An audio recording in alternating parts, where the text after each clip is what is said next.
मेरा नाम सुजाता है। मैं government high school west colony में पढ़ती हूँ। मैं क्लास 7 की स्टूडेंट हूँ। हमारे स्कूल में वॉइथ कंपनी ने मिनी साइंस सेंटर लगाया है, जिसकी वजह से हमें एक्टिविटीज़ में बहुत ज़्यादा हेल्प मिली है। मैं ये मीटिंग में देखा। शेखर है। मैं government high school plus school में पढ़ता हूँ। मैं 7वीं कक्षा का छात्र हूँ।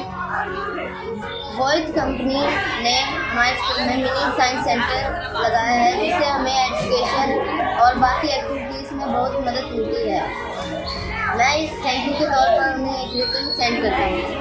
Thank you.